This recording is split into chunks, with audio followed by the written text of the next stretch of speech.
Here's a few news articles that I thought were interesting. As has been hitting the news a lot lately, nothing terribly new. Plastic recycling is completely a fraud. It doesn't actually happen.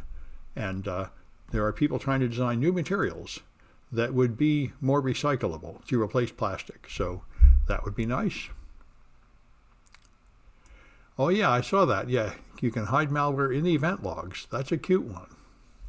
Pretty good trick. So this dog got a medal in Ukraine. Finds hundreds of that's trained this dog to sniff gunpowder. He's quite a hero. Got his own Instagram page and such. So that's good, clean fun.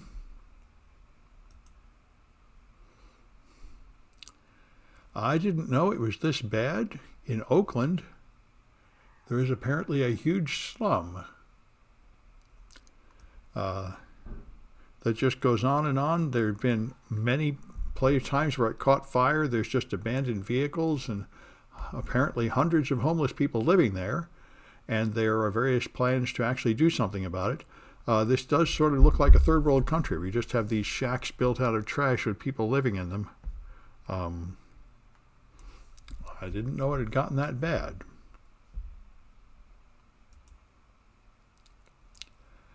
NASA finally tuned up the Webb Space Telescope, and it is very impressive. It takes near-infrared images, and here it's got a comparison of the previous radio telescope, a Spitzer orbital satellite, and the new one, and as you can see, it's much, much sharper.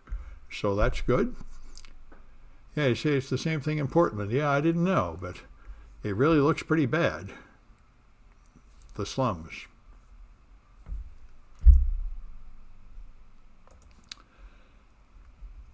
So Biden has signed a bill saying that the government should report its cybercrime, and therefore they should develop a taxonomy, which is categories of cybercrime, so they can report it, which is interesting. And I didn't know they didn't already have that. But anyway, they're going to have some kind of system so they can keep track of how much cybercrime there is and then try to track whether it's improving. And to go along with this, there's this report, the 2021 FBI Internet Crime Report, which is full of interesting statistics. And there were a few things I found that were fun towards the end of this. Let me see if, there we go. One thing that's interesting, I'm going to skip down to it if I can find it, is that phishing is much more important than ransomware, which is something I wouldn't have guessed just from looking at the news. And in particular, business email compromise is the number one moneymaker. Here's the infrastructure sectors victimized by ransomware, showing healthcare and public health and finance and IT are the main ones. And our evil is huge. Conti is the biggest, though, and they just offered a multi-million-dollar reward for people that will help them catch Conti for the ransomware gangs. And 6 million complaints they've received. And the old are primarily the ones that are targeted, or at least that are turning in complaints about it. And the United States is by far the biggest victim country, which is logical. I think we have the largest number of people on the internet, then the UK, and then a lot of others on a different scale. But the thing I wanted to find, here's the states, and of course the number one state is California by victims, because I think we have the largest number of people on the internet again. This is what I was looking for. Here is the crime types. Phishing has the largest number of victims, and romance fraud is pretty big, but you see that the phishing is the huge one, which I think is not a surprise. We all know phishing is the number one technique that's used. And here's the crime types. By total loss, business email compromise, $2 trillion. Investment, $1 trillion, and all the rest less than $1 trillion. Confidence, fraud, romance is here, and ransomware is all the way down here at 49 million. peanuts. Several orders of magnitude less than business email compromise. So I didn't know that.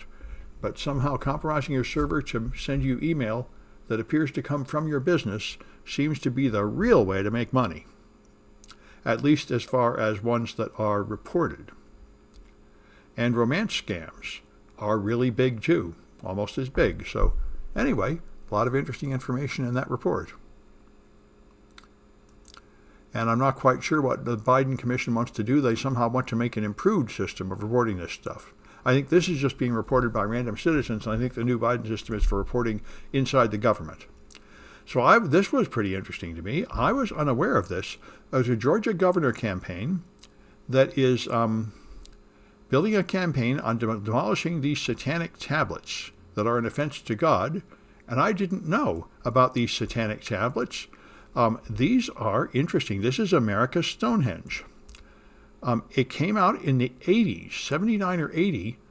Some mysterious group of people who were never identified bought the rights on somebody's farmland to use it and build this up, and then quarried these stones, giant blocks of marbles from a local Georgia place, and they carved like Ten Commandment kind of things in them, and they built this here, intending it to be like some utopian guide for a future society.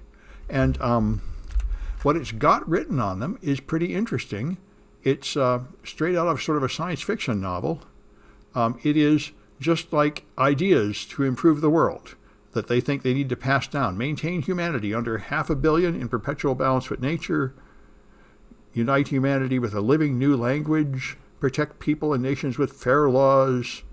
Prize truth, beauty, love, seeking harmony with the infinite, and so on. Just sort of, fortune cookie-like statements. Somehow they've translated this into many languages, and somehow they have decided that some group of people decided that leaving this monument behind would somehow guide future generations. And so now there's a Georgia candidate running on the platform that this is satanic and must be destroyed. See, oh, your mom fell for a romance scam. Oh, my goodness. What a terrible thing. Yeah, I know it happens all the time. Yeah. Anyway, that was news to me and interesting. I didn't hear about this on the official newscast I listened to, but it's online. The online Russian TV schedule page was hacked last night, which is, of course, for a big victory day in Russia. And they replaced all the names, every program, with a message about the Ukrainian war. So it does suggest that there are hackers, maybe it's Ukrainian hackers doing this, but there are, each of the Ukrainian hackers are protesting Russians doing more of these attempts to get the word out, which are apparently not having any effect. All the news I hear says that most of the Russian public just believes all the propaganda. They believe that they need to invade Ukraine. It's full of Nazis, that they're tormenting Russians there, just like a large amount of Americans believe the Fox News propaganda. Propaganda is quite effective in both countries. This one's pretty incredible. F5 apparently is a really popular product. I think they are load balancers. They're expensive commercial products. I hear about them now and then, and people are getting very upset because they have an incredibly trivial flaw, and they just had a similar one a year ago. And this incredibly trivial flaw, if you're taking the web design courses we used to, you just send a post message, and you just put a command run here, util commands argument, and here you just put a bash command. It has an exposed bash shell, so you can just do trivial command injection on the firewall. And these things are in use at huge companies everywhere. And this is the reaction of the information security community, as you see in this meme, is they feel very upset that such an important security appliance is so badly built. Anyway, and they tried to conceal this, but as you can see, the proof of concept exploit is unbelievably simple. You're not going to conceal that for long. Any of the simple API techniques I've been talking about would find that. So anyway, all right. Well, that's enough news.